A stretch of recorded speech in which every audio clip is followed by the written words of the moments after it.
Hello guys, welcome back to another video. ఈ vehicle వచ్చేసి shift 2019 diesel. దీనిలో ఏంటంటే కూలెంట్ ఎల్బో నుంచి అయితే కూలెంట్ లీకేజ్ ఉంది. సో ఈ వీడియోలో మనం కూలెంట్ ఎల్బో ఎలా చేంజ్ చేయాలో చూద్దాం. చూడొచ్చు లీకేజ్ అయితే గేర్ బాక్స్ మీద ఎట్లా ఉందో. ఫస్ట్ అయితే మనం బ్యాటరీ థర్మల్ తీసేద్దాం. ఫస్ట్ అయితే మైనస్ తీసేసేయండి, ఆ తర్వాత ప్లస్ థర్మల్ అయితే తీసేసేయండి. ఆ స్ట్రక్ అయిపోయింది, సో ఇదైతే తీసేద్దాం. ఈ రెండు థర్మల్ తీసేసి బ్యాటరీకి అయితే ఒక 12 నెంబర్ బోల్ట్ పట్టి ఉంటుంది, బ్రాకెట్ హోల్డ్ చేసుకొని అదైతే తీసేయండి. తీసిన తర్వాత ఈ కూలెంట్ బాక్స్కి ఉన్న పైప్స్ ఉంటాయి కదా, ఇవైతే తీసేసేయండి. ఈ coolant box pipe and coolant box కూడా అయితే తీయాల్సి వస్తుంది.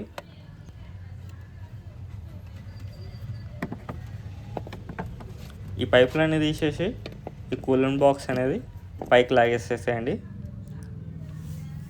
తర్వాత ఆ బ్యాటరీ కేస్ ఉంటుంది కదా, ఆ బ్యాటరీ కేస్కి 12 నెంబర్ బోల్స్ ఉంటాయి, ఆ బ్యాటరీ కేస్ కూడా తీసేసేయండి. ఆ తర్వాత ఈ కూలెంట్ ఎల్బోకి వచ్చేసి 10 నెంబర్ మెటల్ పట్టి ఉంటుంది. సో ఆ 10 నెంబర్ బోల్ట్ తీసేసి ఈ పైప్ అనేది కూడా తీసేసుకోండి, ఈజీగా ఉంటుంది.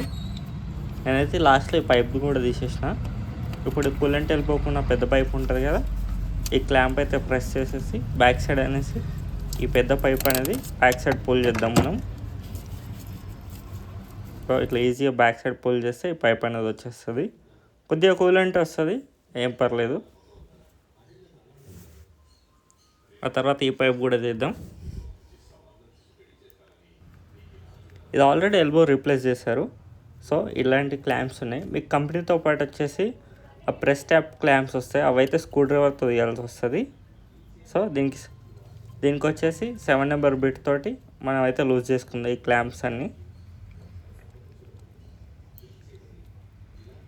ఇది ఆల్రెడీ రీప్లేస్ చేస్తారు ఎల్బో ఎవరో, ఆయన మళ్ళీ లీకేజ్ అవుతుందని మనకు అయితే కొత్త ఎల్బో చేస్తున్నాం. ఆ పైపులన్నీ తీసిన తర్వాత దీనికి వచ్చేసి 245 బోల్స్ రెండు వస్తాయి, T45 సారీ. ఈ T45 బోల్స్ ఉంటాయి కదా, రెండైతే లూజ్ చేసేసుకోండి.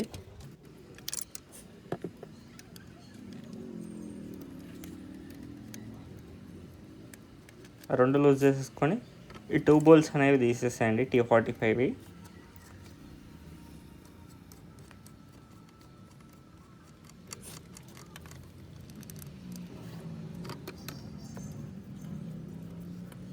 ఆ తర్వాత ఈ పైపులన్నీ నుంచి అయితే మనం ఎల్బో బయటికి అయితే తీద్దాం. కొద్దిగా స్ట్రక్ అయితే ఒక్కొక్కసారి పైపులు కొంచెం హార్డ్ అవుతాయి, దాన్ని బట్టి పైపులు గుట్లో మార్చుకోండి. ఇప్పుడైతే నేను ఆ పైప్ ఉంటుంది కదా, ఈ పైప్ అనేది తీసేసి ఎల్బో అయితే బయటకు లాగేసిన, పైపులు తీసేసి. ఈజీగానే ఉంటుంది ఎల్బో చేంజ్ చేయడం ఈ వెహికల్కి. కొత్త అయితే మనం చేద్దాం. కొత్త చేసే ముందు కూలెంట్ పైప్ చిన్నది ఉంటుంది కదా, ఇదైతే ఖచ్చితంగా చేంజ్ చేయండి, బాగున్నా బాగాలేకపోయినా. ఫస్ట్ ఈ పైప్ అనేది ఈ మెటల్ పైప్కి అనేది ఎక్కించేద్దాం. ఎక్కించేసి 2 క్లాంప్స్ అనేవి ఇప్పుడే వేసేసేయండి లోపలికి. ఈ మెథడ్ ఏంటంటే మనకు చాలా ఈజీగా కూర్చుంటుంది ఎల్బో. ఈ పైప్ తర్వాత వేయాలంటే కొద్దిగా కష్టం అవుతుంది. సో ఫస్ట్ ఏం చేయండి అంటే ఈ పైప్ అనేది మెటల్ పైప్ పెట్టేసేయండి, క్లాంప్స్ కూడా ఇప్పుడే వేసేసుకోండి ఆ పైప్ లోపలికి. తర్వాత ఎల్బో అయితే పెడదాం. ఎల్బో పెట్టేటప్పుడు ఏం చేయండి అంటే ఈ బ్యాక్ సైడ్ ఎల్బో పైప్ ఉంటుంది కదా, కప్లర్ పక్కకి ఆ పైప్ అనేది దాన్ని కూర్చోబెట్టేసి ఇట్లా బ్యాక్ పుల్ చేసి కింద పైప్లో అయితే కూర్చోబెట్టండి ఎల్బోని.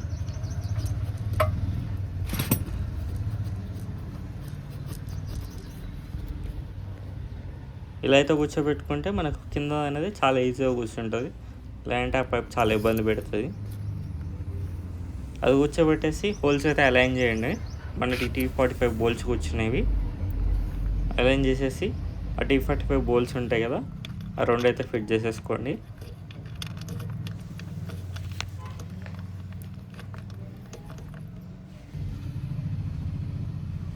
పైన బోల్ట్ ఇక్కడ ఉంటుంది అండ్ కిందది ఈ గ్యాప్లో ఉంటుంది చూడండి. ఈ బోల్ట్ కూడా వేసేసుకుందాం. ఒకటి ఎక్కించేసి ఫుల్ టైట్ చేయకండి, ఎప్పుడైనా సరే 2 బోల్ట్లు వేసేసి అప్పుడైతే టైట్ చేయండి. లేదా ఒక బోల్ట్ ఎక్కిందని దాన్ని అయితే ఫుల్ టైట్ చేసేసకండి. 2 బోల్ట్లు ఎక్కించి టైట్ చేసేసాను. తర్వాత మనం అయితే క్లాంపులు అనేవి ఉంటాయి కదా, ఈ క్లాంపులు అయితే వేసేసుకుందాం.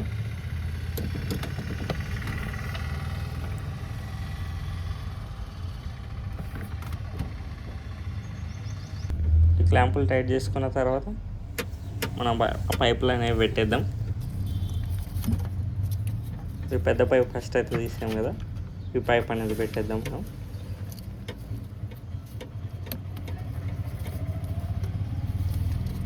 సో పైప్ అయితే పెట్టేసి ఆ క్లాంప్ అయితే దాని ప్లేస్లో పెట్టండి.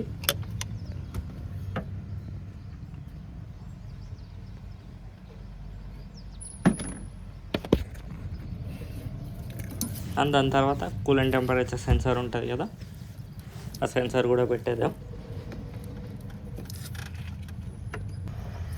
అండ్ ఈ మెటల్ పైప్ ఏదైతే తీసినామో అదైతే లాస్ట్లో పెడదాం. ఈ పైప్ అనేది ఇటు బ్యాక్ సైడ్ మన ఆయిల్ సపరేటర్కి వెళ్ళి కూర్చుంటుంది. బ్యాక్ సైడ్ ఉంటే చూస్తాను చూడండి. ఈ పైప్ అనేది ఆ రబ్బర్ పైప్లో వెళ్ళి కూర్చుంటుంది ఆయిల్ సపరేటర్కి. ఈ పైప్ అనేది దానికి పెట్టేసుకొని ఒక క్లాంప్ ఉంటుంది, క్లాంప్ వేసేసుకోండి. ఈ పైప్కి 210 నెంబర్ బోల్స్ ఉంటాయి, అవి అయితే వేసుకోండి. ఇన్స్టాలేషన్ అయితే కంప్లీట్ అయింది. ఇంకేం లేదు, just battery case and coolant box పెట్టేసుకొని కూలెంట్ అయితే పోసుకోండి. మన కూలెంట్ ఎల్బో ఇన్స్టాలేషన్ అయితే కంప్లీట్ అయ్యింది. Thanks for watching. Like, share and subscribe.